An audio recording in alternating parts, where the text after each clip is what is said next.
Hello and welcome to the December Diary. We are here at the NEC on the full factory BMW Motorrad stand.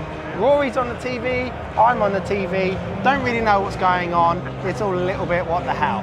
But we are going to do basically an end of year review because for the eagle-eyed viewers on the screen there, you'll see that we're not in the workshop. Absolutely. So we're going to mix it up this month and do a best of 2021. This basically is our 2021. It's a little bit of a Q&A session as opposed to a straightforward diary, because if Stu was to start going around and telling you everything that's happening with every one of these bikes, then he's going to be here for about 5 hours. 5 days. 5 days. Yeah. Quite frankly, nobody needs that. Nobody needs it. We're going to crack on and get into the questions, and hopefully you'll find some stuff out.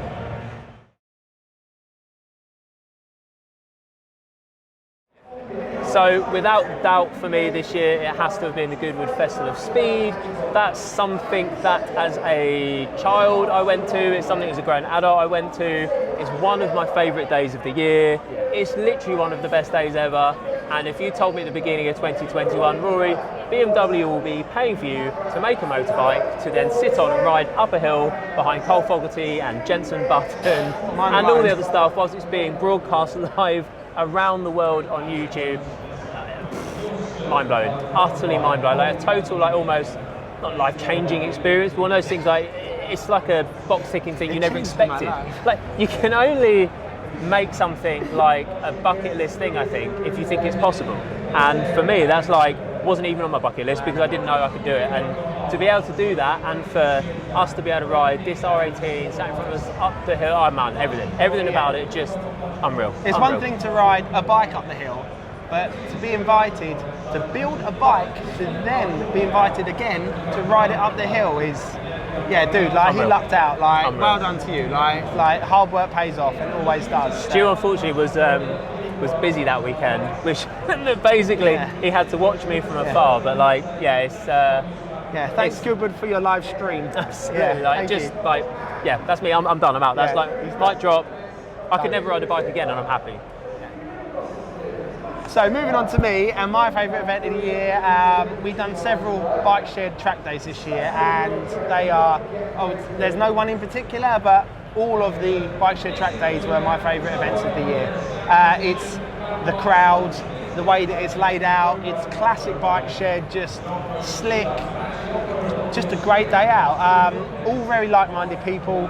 Really, you know, like at heart we love bikes, and to see unusual bikes going around the track and being used how they are meant to be used is always lovely to see. The smell of two-stroke is something that we don't get to smell that much anymore, so it's really nice to see that these bikes have basically a forum to stretch their legs. So yeah, for me, the event of the year, or events of the year, were the bike shed track days. As always, I could spend nearly every day of the week on track, so for me it's excellent, and we get to, you know, like put our money where our mouth is and be like, yeah, we build bikes to ride, and here's an R92 that we built, and here's it going around scraping cylinder heads.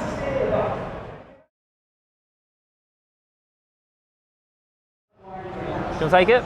Here you go. So for me, it's probably the DevMoto plug and play dash unit.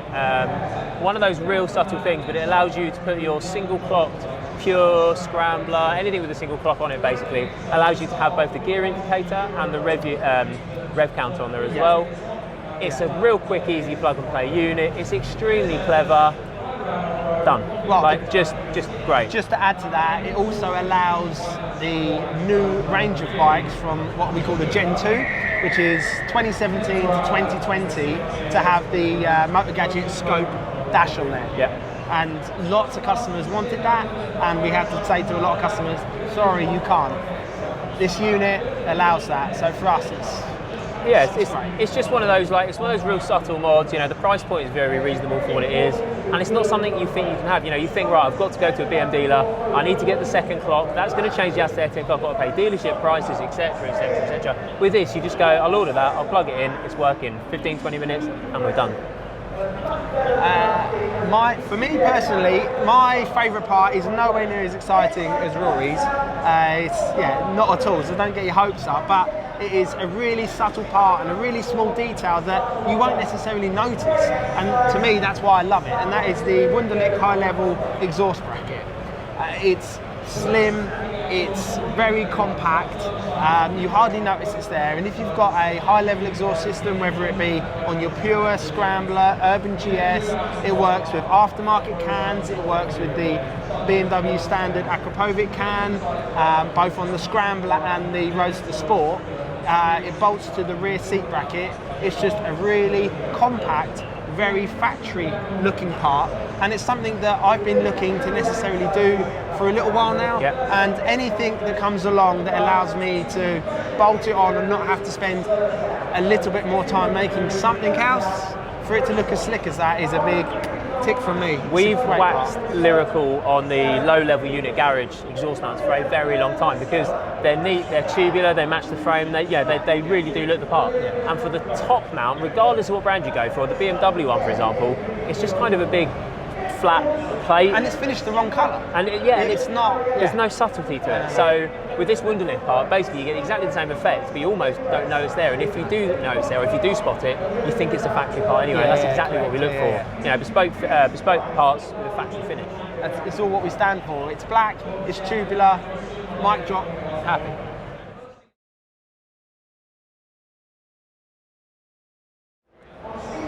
Personally, favourite modification has got to be the rear end of the R18. The mudguard, the seat unit and the seat pan and the integrated rear lights.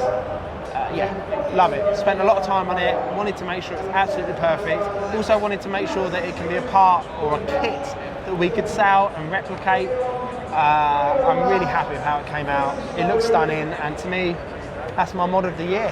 So we went into a little bit more detail on the rear mudguard in our PC18 videos. You can check out both the design sort of build section and then also the walkthrough at the NEC show, which is part of what we're doing today. Yeah. I think we mentioned a little bit more in there in a bit more detail about how exactly we managed to get it to work, all the fabrication side of it that goes into it. So check out that video if you want a bit more detail on it. For me personally, I would probably go for what is working with DevMoto to make the aftermarket switches work with the CAN bus system. Now, that's a bit of a mouthful. Basically what it's saying is the big plastic OEM BMW R90 switches are something that no one's really a big fan of. In fact, you could probably take any manufacturer and the big clumpy plastic things that come with them are generally just a bit of an abomination. We have finally this year cracked that nut where we can actually put aftermarket switches that will work with the CAN bus system with no piggyback looms, no mess, no bird's nests of wires and stuff trying to be hidden, anything like that. No hiding any of the switches or anything elsewhere on the bike. This is everything works as intended, neat, and we can get that basically by working with Thompson DevMoto.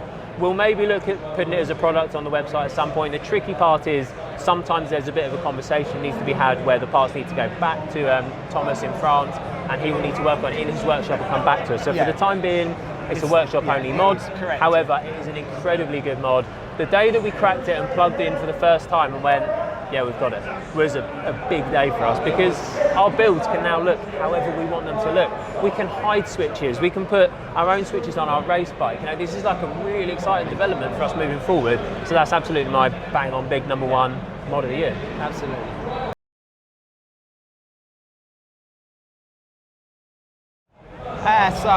From a personal point of view, the biggest learning curve for this year is knowing when to stop.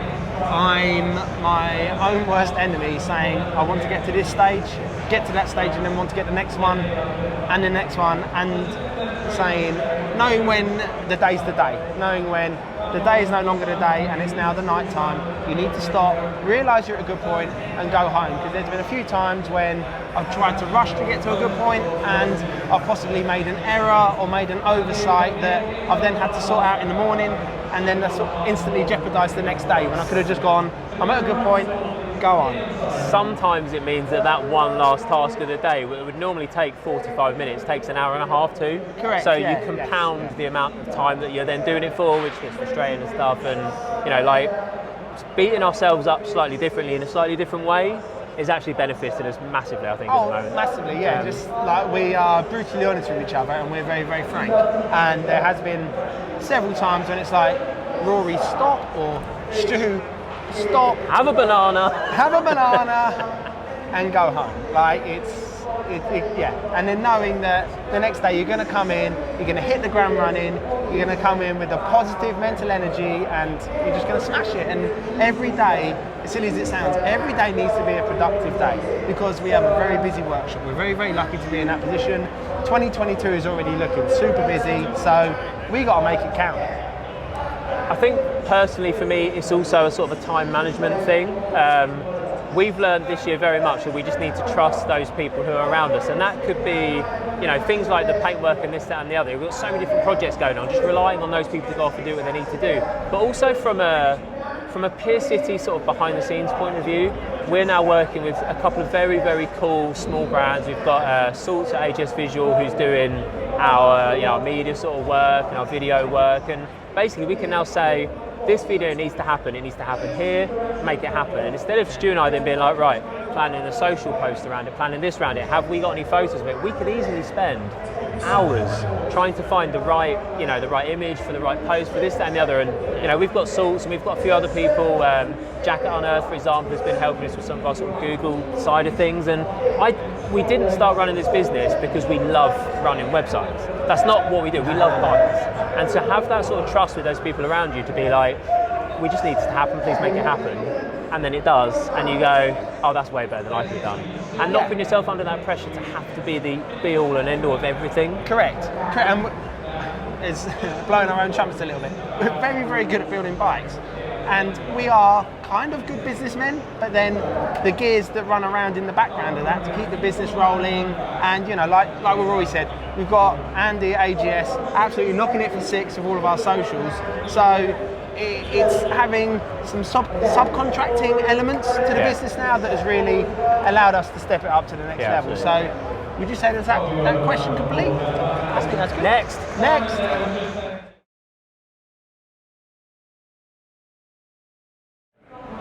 Do you mind if I start?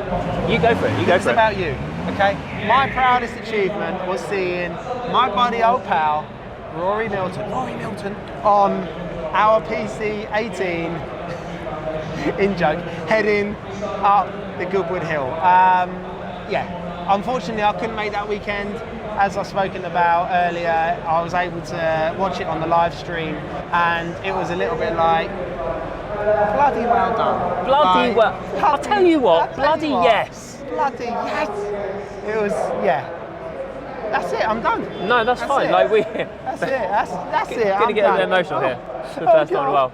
In all fairness, we spent a lot of time locked away in reasonably dark rooms, don't we, between us? Yes. And so, you know, to have a bit of moment, we can sort of celebrate some of the stuff we've done as mates, as well as being bonus. But as mates, it's just, you know, I appreciate Stu having that as number one thing. It was my personal number one thing as well this year. Like, it was just a nice moment. It's nice that we can be proud of our achievements sometimes. Take a step out, take your brain box over there, and just go, do you know what, guys, doing well. Yeah, it was a very surreal experience to almost watch it as a consumer. Yeah, that was a little bit like, wow, like, is this happening? It is, and you're part of it, buddy, so pat yourself on the back. So yeah, it's great. Now, what was my favourite moment or proudest moment is also about me, obviously. Yeah, number one. It's probably the amount that ties in with Stu's sort of other question about the track days, is like my personal development with track riding, to be honest. It's something where I've done a bit of off-road work, not properly, but a bit of dirt track. I've done some schools and stuff. But I've never really, the first few times I went out on track for track days, I was scared. Like, there's no sort of two ways about it. I like going fast, but all of a sudden, the amount of trust in yourself when you're going fast at 120, 130 miles an hour into a corner, and the corner's not like, it's not a roundabout. You don't just pull up and stop or anything. It's like, right, I'm at 100 and something miles an hour, and I'm tipping in at 80 miles an hour. That's, if you're not used to it, which I wasn't, that was kind of worrying the first few times you do it. And I'm getting there and I'm like, one of these, you know, just throwing everything. It's a bit of a pick and mix, basically, trying to get in and tucked in as much as you can. And to get bit by bit, step by step, session by session, I'd always go out and focus on one thing. I'd be like, right, today, body position, or session 2 is going to be, you know, throttle response or something like that. And to be at the point now where it's like, okay, we're running around bike shed, top group, maybe sort of like top 3, 4, 5. It's not about winning those days, of course it's not. But knowing that I'm actually putting those skills into a practical thing and it's working is just so satisfying, so satisfying. Yeah, and once again, I agree with your proud moment. Once again, another one of my proud moments is you on a bike. Rory was a big part of my racing. when I was racing, and he would be there with me for track walks and going through lap times and really making sure we got the most out of the weekend. And he was always sort of like the background part of that, but to see him come to the forefront and almost like use what he learned and put his intimidation of the situation to one side, and you're very, very good at taking a problem, breaking it down into bite-sized elements and going, okay, I'm a little bit scared, I'm a little bit like, what the hell is going on? But I'm going to deal with it. And I tell you what, buddy, like, you need to pat yourself on the back because you really have done really well. And he's from what is essentially a beginner, like, he hadn't done any track days before, and he's nailing it. And bearing in mind, he's doing it on a Boxer. He's doing it on a Boxer engined motorcycle. Okay, like we've spoken before about how balanced the R90 chassis is and how it really is an excellent track bike, but it's got things sticking out of the side of it. It's got cylinder head sticking out the side. It's not like you're trying it out on an R6, like a track-friendly bike. You know, baptism of fire. Well done, buddy. Like, it's a two-way thing with this. You know, Stu and I mean, we've been together on this road probably since 2013, 14, whenever it was we first got in touch with Stu's racing, and I wouldn't be doing what I'm doing without Stu. Yeah, so it's one of those things that's also a two-person thing. So without Stu being there to tell me how to do this, tell me, you know, what I'm looking for, what I'm thinking here, how a tipping point even works, what the bike might do underneath when I'm doing this, you know, it's a two-way street. And, you know, we work very well together as mates and as colleagues, as business partners, and we have fun together around the track. And it means a lot for us to be doing all of this thing together. So it's like, it's the on PCC to the next, way. It's the on PCC to the next way, one. Let's just not stop. Come and join us next time.